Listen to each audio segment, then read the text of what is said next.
r/TIFU. Today, I messed up by accidentally having my roommate eat horse laxative-filled cinnamon cookies. Story 1. So, this actually happened today. It took a couple of hours of panicking before it actually started to be funny, though my roommate may still disagree. So, I mixed prescription strength horse laxative into no-bake cookies intended for a friend's horse. My roommate unknowingly ate some and is currently experiencing the consequences. To set the scene, I'm an equine vet student sharing an apartment with my roommate who's studying forensic biology at the master's level. Having grown up around horses, I've built a network of friends in the equine world. My program's focus allows me to provide assistance in non-life-threatening equine issues, although I always emphasize the importance of consulting a professional vet since my expertise has its limits. Now, a friend of mine who lives nearby owns a senior horse that has been dealing with recurring bowel issues, as is common among older animals. She consulted her vet about preventing colic, which in short is a severe horse stomach ache that can lead to fatal consequences if not managed properly. Her vet described an oral medication, essentially a laxative, to help prevent constipation and colic. The hitch in this plan is that her horse is a behemoth and has no love for oral medication. Even in his old age, he's a formidable opponent when it comes to administering meds. My friend turned to me for advice, and I came up with a plan: hide the medication in homemade horse treats, as it was prescribed in powdered form. Many horses are incredibly finicky about anything that even remotely resembles medicine. Therefore, concealing the meds in a sweet and palatable treat seemed like a surefire way to ensure they got into his system when needed. Since I couldn't risk baking the meds and potentially ruining their effectiveness, I settled on making no-bake apple cinnamon clusters. Now, let's add more context about my roommate. Firstly, he's my ex-fiance, but we're on good terms and have settled into a comfortable friendship.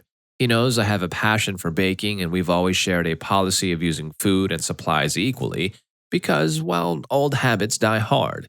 Secondly, he now has his own room since we're no longer together. His schedule mostly involves studying in his room or working in the morning, and he's typically away during the afternoon for classes and lab work. That's why I had no reason to suspect he'd be home at the time I was making these treats. I finished making about 50 of these special horse treats and left them on a tray in the fridge to set. As I mentioned earlier, I had no inkling that my roommate would be around, so I headed back to campus to take care of some errands. I figured I'd return well before my roommate finished his afternoon classes. About an hour later, I received a text from him. "Hey, I hope you don't mind, but I had a few of the cookies you left in the fridge, and I just wanted to let you know they were super good. I miss your cooking." "Cookies?" I replied. "Yeah, the cinnamon ones," he said. My heart raced. I called him immediately and asked how many he ate. "Like 3, and had to break the news that he had just consumed cookies containing prescription horse laxatives. I told him he needed to call poison control right away. Understandably, he freaked out, got upset, and asked why they were even in the fridge. He hung up and called poison control, a conversation I dread to imagine. But based on the type and amount of laxative I put in the batch, along with the number of cookies made from it, the concentration was low enough that he wouldn't suffer any serious side effects, aside from the cookie's intended purpose. I felt terrible because he's going through, well, you can imagine. I can't even stand being in the apartment right now. The situation is beyond belief. But on the bright side, he'll be fine in a few hours, healthy as a horse, you could say. So update, the horse treats have been successfully delivered to their intended recipient, who found the situation hilarious. As for my roommate, he's doing much better now, though he still doesn't find the situation very funny. I tried telling him some horse jokes to lighten the mood, but he was still pretty upset. Well, you know what they say, you can lead a horse to the laxative cookies, but you can't stop your roommate from eating them before you get there. Yikes, talk about a nasty surprise. This girl really stirred things up in her roommate's stomach with her equine expertise and top-notch baking skills. I can just imagine the poor guy galloping to the bathroom like he's in the Kentucky Derby. By the way, cheers to them for keeping things friendly, even after they untangled their romantic relationship. That's pretty rare nowadays. It's nice to see they can still be kind to each other even after this gastronomic catastrophe. Anyway, this story certainly provides food for thought to prevent your unsuspecting roommate from being a victim of a self-inflicted prank. Always slap a label on the treats you leave in the fridge or kitchen. especially if they're not meant for human consumption. On the other hand, if you're the bold roommate who yearns for, well, tasty food, maybe just stop and think for a second. After all, it wasn't yours, right? So it's worth sending a quick text before munching away on those yummy-looking cookies. You never know if they're intended for you, for someone else, or, heaven forbid, for a horse. And if you still chow on those snacks and things go south, well, sorry, mate. The joke's on you for not seeking permission in the first place. At least we can hope that the guy finally learned these lessons after this mishap. So remember, when in doubt, ask about who the cookie was for before you find yourself being a taste tester for a horse. It might save you from an unplanned staycation in your bathroom. Want a break from the ads? Want a break from the ads? Well, it's your lucky day, because this video is not sponsored by Rufus Rugs. Trust me, I get it. This is probably you trying to click on one of my videos in public. That is why I created Rufus Reddit, a 100% clean channel where you can enjoy my content in peace without worrying about what your search history will look like after. Oh, and did I mention that there's basically never any dolphin noises? So if you want to switch it up and listen to some lighter content, then click the link in the description and check out the channel. And if not, back to the stories. Story 2. Today, I messed up by potentially discovering that my girl was cheating on me. To preface this, I'm using a burner account because literally all of my friends look at my main, and I'm too scared and embarrassed to tell them. I don't know what to do. So let's start from early to mid-January. I've been talking to this girl to the point where she has met my family multiple times, and literally just last week, we talked about making it official. Throughout our time together, it seemed like she was honest about her past relationships. We both claimed to be exclusive to each other, which I truly appreciated because I'm all about that exclusivity too. Overall, things have been pretty good. Sure, she has a bit of a short fuse, but I've grown up around that my whole life, so I've got more than enough patience for it. And unlike the people I grew up around, she's really good at getting some space and coming back to apologize just a few minutes later. But now I'm convinced myself that she might be cheating on me or breaking our exclusivity agreement. I'm writing this about 30 minutes before work and I can barely stand or think, feeling like I'm going to throw up. A couple of days ago, St. Patrick's Day, we had plans for her to go on vacation with some friends and I would be working. She had invited me, but I had just returned from vacation not even 2 weeks prior, so I couldn't go. She ended up canceling her plans to save money and enjoy her St. Patty's Day. I went to work, but they asked if I wanted the day off, and of course I said yes. I let her know and she asked if I'd be staying home or going out. I replied with something like, "Oh, I'm down for whatever. If anyone has plans, I can join." And she responded with a casual, "Haha, okay." I ended up just sitting at home for a couple of hours while she got ready and went to the bar. Then a friend from high school hit me up and asked if I'd go to a bar down the street. I agreed and texted her where I was and if she wanted to join. Everything seemed normal. She replied as usual. I had a drink and 4 shots in about 3 hours and then texted her that I was heading to her bar. Now the line at her bar was long, about an hour and 20 minutes. Usually she would have me snuck in because we know the people who work there, but for some reason she couldn't this time. She just sympathized with me waiting in line, but I didn't mind. I caught up with my friend and joked with others in line. Right before I got in, she texted me, "Are you in yet?" I didn't see it as I was rushing to find her. When I spotted her, she was turned away with her friend and a small group of people. I got excited and started walking up to her when a guy, our age, grabbed her arm and pulled her onto the dance floor just a few feet away. The way she accepted it and looked at him sent a horrible feeling through me. I sprinted up, grabbed her arm and said, "Hey." The guy snapped and looked at me and she sprinted away and ran to the restroom. I used the restroom myself as I did. I texted her, deleting my messages over and over until I settled on, "So is that why you wanted to know?" referring to the "Are you in yet?" text. When I got back out, she was sitting with her friend Jane. I tried to ignore what happened and strike up a conversation with her, asking her how her day was. She was just kind of cross-faded, and at a certain point, I politely asked, "Hey, who was that guy, by the way?" She replied, "I don't know," and then I pressed, "You don't know the guy who grabbed you and brought you to the dance floor?" Now she seemed annoyed and replied, No, I don't know." So I just said okay and tried to continue the night on a good note. After a while, it starts to eat at me again, and I asked Jane about the guy. I explained what I saw and why it bothered me. I didn't want to be hurt or worried if it was for no reason. She just kind of told me she had no idea what I was talking about, but hoped everything was okay. So that helped me, and I decided to try to believe her even though she was there when my girl got grabbed. Now, it's probably around 12 at this point, and I'm trying to defuse a fight that's probably going to happen between her other friend's boyfriend and some random dude. It goes okay, and it seems to stop. I managed to calm him down, and my girl asked me for water, so I went to the bar and got her some. She chugs it, so I get her more, and as I'm coming back, I see someone whisper in her ear and walk off. They were wearing the same color hoodie as the previous guy. I was so focused on her face earlier that this was the only detail I took in. So I walk up confused, and she just has this oblivious and expressionless look on her face as she looks back at me. I give her the water, and she smiles and says thank you. After a couple of minutes of sitting next to her, she pulls her phone out and opens Snapchat. Now, I'm not a nosy person, and she caught me looking at her phone messages in the past, getting angry at me for it. But I thought she wanted to take a picture, so I kind of leaned back behind her and looked at the screen and camera. Instead, she swipes to the left, and I see a snap from someone named Jack, fake name. I do a little oops and look away, but my mind immediately thinks of the guy in the gray sweater. Out of curiosity, I turn back, but she quickly read and closed it, then turned off her phone. She leaves about 10 minutes later to take her friend Jane home and texts me when she gets there. Somehow, even at this point, I check her location to make sure she's safe and not driving anymore, and she seems fine. So I text her goodnight, and she responds very normally and lovingly. At the end of the night, I ask her other best friend, let's call her Jill, I have a J thing going on, about it. I say, look, I've been cheated on this exact way in the past, and I'm normally completely fine.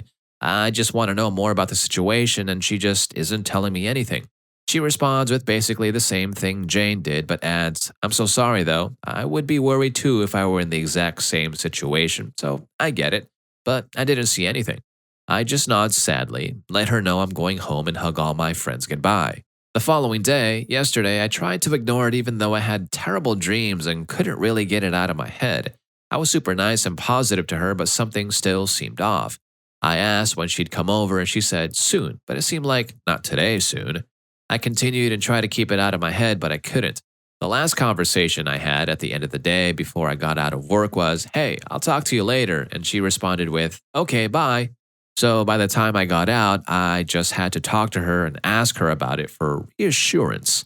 I needed to address it, move on, because she seemed super trustworthy, but the situation seemed off. So I get out of work and text her, hey, with no response. I clean off my car and let it heat up and still no response. I check her location and she's at this random house that is far away from all her friends' houses and her place, so I'm just confused. It hits me and I think, oh no, I just need to get home. But on the way home, I looked at the street again and thought, okay, I hate myself, but I need to stop by the house and just see if any of our friends' cars are there, because I doubt I'll get anything else out of it. I pull up and see her car covered in snow, meaning she's been there for a while. There's someone else's car parked behind her that I don't recognize, and the room light is on while every other light is off. I park down the street a little and try to breathe for a minute before I go home. As I turn around and drive past again, the light is turned off. I get back onto the main road and try to call her, but there's no response.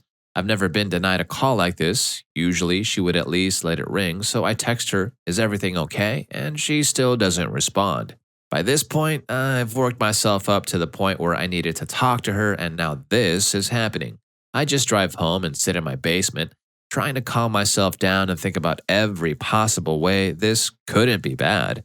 I consider how crazy I probably am and think, hey, maybe she was just tired and I didn't see a third car or something. I already feel bad for even driving out there, so I should just drop it. So I checked her location again and she drove down the street for food and then back to the same house. My mind races thinking, okay, so she might have me muted. I know she's awake, so why did she turn the lights off if she was awake?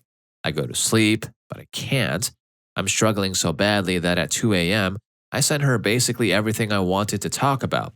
I discuss her location, etc., and just say, hey, look, regardless of what answer you give me, I have complete trust. I just need answers, honesty, and reassurance. It's been 12 hours now, and she hasn't texted me back, and I feel like I messed up and ruined everything. But it also makes me think I just caught her and it just sucks so bad because I wanted to help her. She was in a crappy spot and I feel like I genuinely wanted. Now I have to leave for work, but what should I do? Am I crazy? I don't know how I'm going to get through today. I can barely stand, but it's too late to call in. So to summarize, I saw her with another guy, didn't like how she looked at him, and when she saw me, she ran off. The next day, she's at someone random's house and won't answer my texts or calls, which is absolutely not normal. I sent a long text and she's ghosting me now.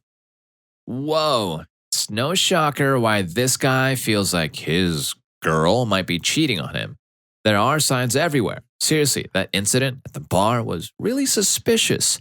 Sure, it's okay for a girl to dance with someone else at a party, but not even introducing her boyfriend to the guy she's dancing with is like dancing around the issue and leaving your partner in the dark.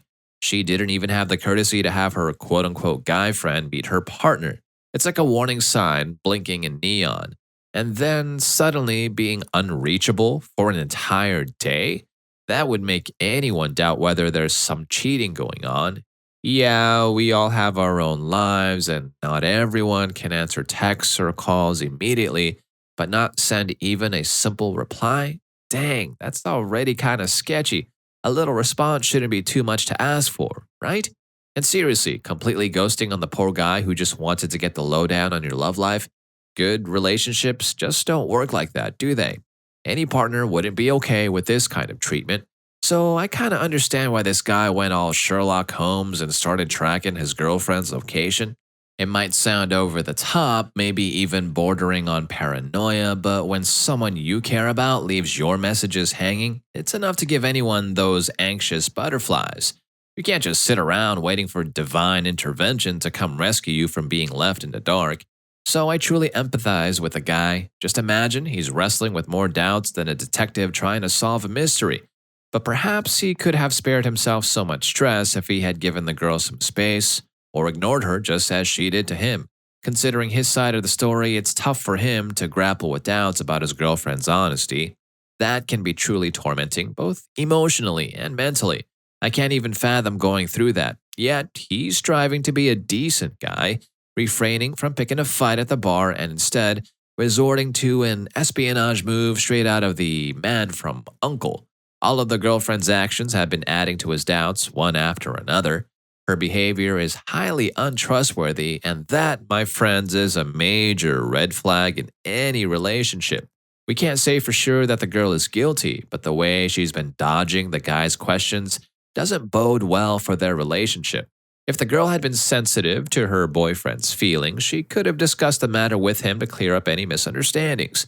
In any relationship, both partners have a responsibility to make each other feel confident and secure. Good relationships are built on trust, and without proper communication, a relationship's growth will be stunted just like a potted plant that's never watered. Without these elements, it's like trying to achieve those relationship goals without putting in any effort. On the other hand, the guy could have been honest with himself to clear his mind and immediately talk to his girlfriend about his doubts.